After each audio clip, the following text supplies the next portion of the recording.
रामू बेटा, जरा ये लकड़ियाँ उठा देगा क्या?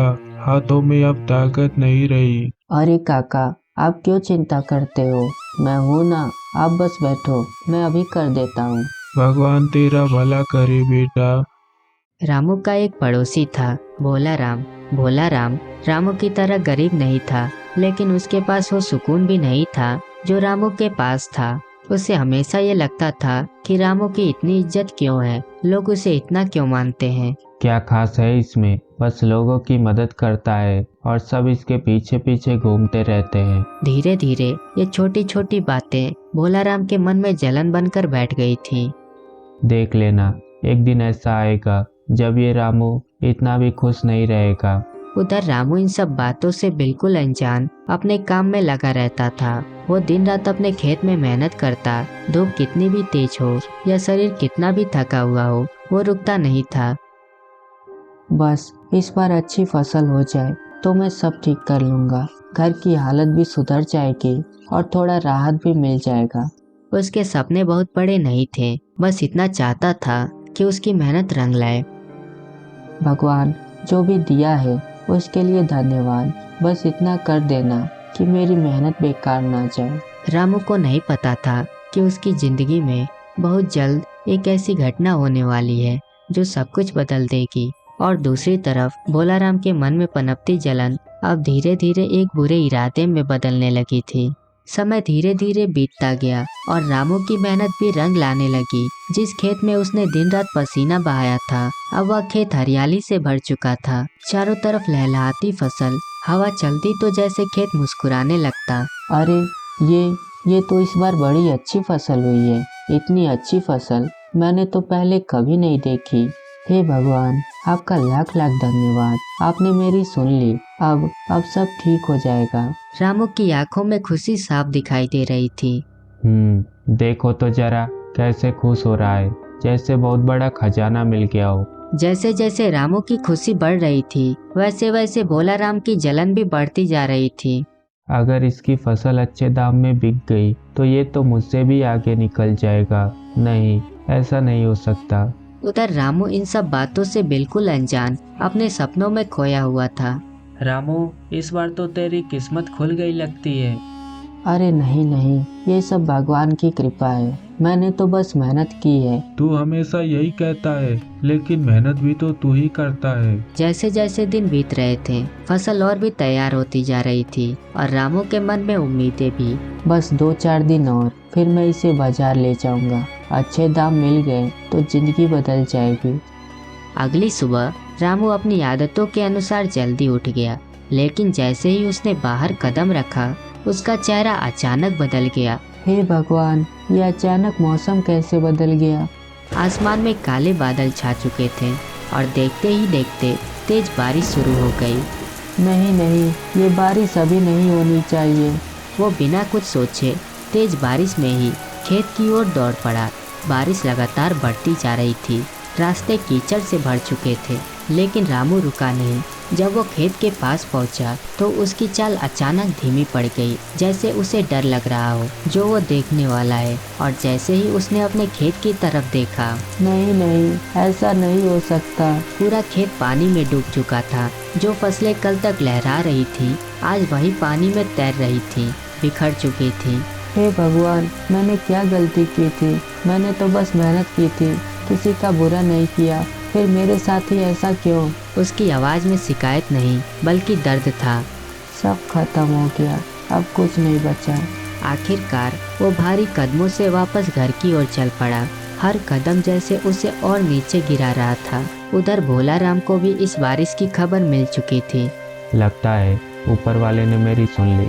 अब देखता हूँ कैसे बचाता है अपनी फसल। जब उसने दूर से रामू को उदास और टूटे हुए हाल में लौटते देखा तो उसके चेहरे पर एक हल्की सी मुस्कान आ गई। खुशी ज़्यादा दिन नहीं टिकती है रामू। उधर रामू अब पूरी तरह से टूट चुका था। उस दिन के बाद रामू की जिंदगी जैसे रुक सी गई। काश मैं कुछ कर पाता, काश मैं अपनी फसल बचा पाता। वो घंटों एक ही जगह बैठा रहता। गांव के लोग भी ये बदलाव देख रहे थे। कई लोग उसे समझाने भी आए। ये वही रामू है जो हर समय हंसता रहता था। रामू बेटा, हिम्मत मत हार, जिंदगी में उतार चढ़ाव आते रहते हैं। काका, मैंने तो सब कुछ उसी फसल पर लगा दिया था। बेटा, जब तक इंसान जिंदा है तब तक उम्मीद भी जिंदा रहती है। दिन बीतते गए। रामू अब खेत की तरफ देखता भी नहीं था।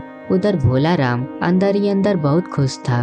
अब आया न जमीन पर, बहुत उड़ रहा था, अपनी मेहनत पर घमंड करता था। एक शाम रामू अकेला बैठा था। सूरज ढल रहा था और उसके मन में कई सवाल चल रहे थे। क्या सच में सब खत्म हो गया? क्या अब मैं फिर से शुरू नहीं कर सकता? कुछ पल के लिए उसके मन में एक हल्की सी सोच आई। नहीं, अगर मैं ऐसे ही बैठा रहा तो सच में सब खत्म हो जाएगा। रामू, तू हार मानने वालों में से नहीं है। तूने पहले भी मेहनत की है और फिर से कर सकता है। कभी कभी जिंदगी हमें पूरी तरह तोड़ देती है ताकि हम खुद को फिर से और मजबूत बना सकें। कई दिनों की खामोशी और टूटन के बाद वो समझ चुका था कि अगर वो ऐसे ही बैठा रहा तो उसकी जिंदगी सच में रुक जाएगी। वो दिन भर अलग अलग बातें सोचता रहा, क्या करें, कैसे करें। अगर मैं कोई छोटा काम शुरू करूं जिसमें ज़्यादा पैसे भी ना लगे। हाँ, अगर मैं पापड़ बनाकर बेचूं तो। लेकिन एक समस्या अभी भी थी। शुरुआत के लिए थोड़े पैसे तो चाहिए होंगे। काफी सोचने के बाद उसने एक फैसला लिया। मुझे जमींदार जी के पास जाना होगा। अगले दिन रामू गांव के जमींदार के पास पहुंचा। नमस्ते जमींदार जी। अरे रामू, आओ आओ, कैसे आना हुआ? जमींदार जी, मुझे आपसे थोड़ी मदद चाहिए। बोलो बेटा, क्या बात है? मेरी फसल तो आप जानते ही हैं, पूरी बर्बाद हो गई। लेकिन मैं हार मानना नहीं चाहता। मैं एक छोटा काम शुरू करना चाहता हूँ। अच्छा, कौन सा काम? मैं पापड़ बनाकर बेचना चाहता हूँ। बस शुरुआत के लिए थोड़ा कर्ज चाहिए ताकि मैं सामान ले सकूँ। देखो रामू, मैंने तुम्हें हमेशा मेहनत करते देखा है और सबसे बड़ी बात, तुम ईमानदार हो। ठीक है, मैं तुम्हें ये कर्ज देता हूँ, लेकिन एक बात याद रखना, मेहनत कभी मत छोड़ना। धन्यवाद जमींदार जी, मैं आपका भरोसा कभी नहीं तोड़ूंगा। उस दिन रामू के चेहरे पर कई दिनों बाद फिर से नई उम्मीद दिखाई दी। अब उसने पूरी लगन से काम शुरू कर दिया। वो घर पर पापड़ बनाने लगा। शुरुआत है, थोड़ी मेहनत ज़्यादा करनी पड़ेगी। पहले दिन उसने कुछ पापड़ बनाए और एक छोटी सी ठेली लेकर गांव में बेचने निकल पड़ा। पापड़ ले लो, ताजे पापड़, घर के बने हुए पापड़। अरे रामू, अब ये नया काम शुरू कर दिया? हाँ भैया, कुछ तो करना था। शुरुआत में लोग बस देखते रहे। कुछ ने ध्यान दिया, कुछ आगे बढ़ गए। पहले दिन बहुत ज्यादा पापड़ नहीं बिके, लेकिन इस बार रामू ने हार नहीं मानी। कोई बात नहीं, आज कम बिके हैं, कल ज़्यादा बिकेंगे। वो हर दिन और बेहतर पापड़ बनाने की कोशिश करता। स्वाद, आकार सब पर ध्यान देता। धीरे धीरे कुछ लोगों को उसके पापड़ पसंद आने लगे। रामू, ये पापड़ तो सच में बहुत स्वादिष्ट हैं। धन्यवाद, कल और भी अच्छे बनाऊंगा। समय के साथ रामू की मेहनत रंग लाने लगी। जो काम उसने मजबूरी में शुरू किया था वही अब उसकी पहचान बनता जा रहा था। धीरे धीरे उसके पापड़ पूरे गांव में मशहूर होने लगे। अब लोग खुद रामू के पास आने लगे। जहाँ पहले वो आवाज लगाता था, अब लोग उसे ढूंढते थे।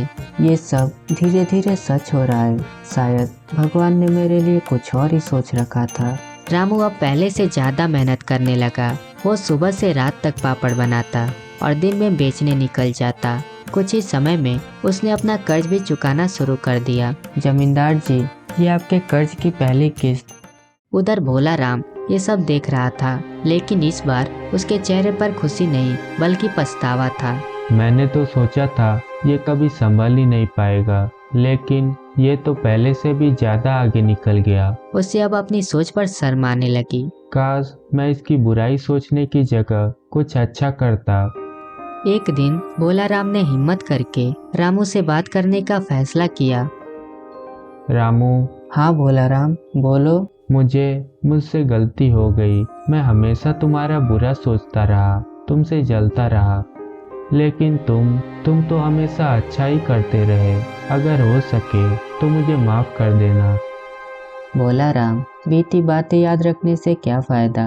अगर अब समझ आ गई है तो वही सबसे बड़ी बात है। मतलब तुम मुझे माफ कर रहे हो? हाँ, क्यों नहीं। मैंने तुम्हें कभी समझा ही नहीं। उस दिन सिर्फ रामू ही नहीं बल्कि भोला राम भी बदल गया। रामू की जिंदगी अब पहले से बेहतर हो चुकी थी।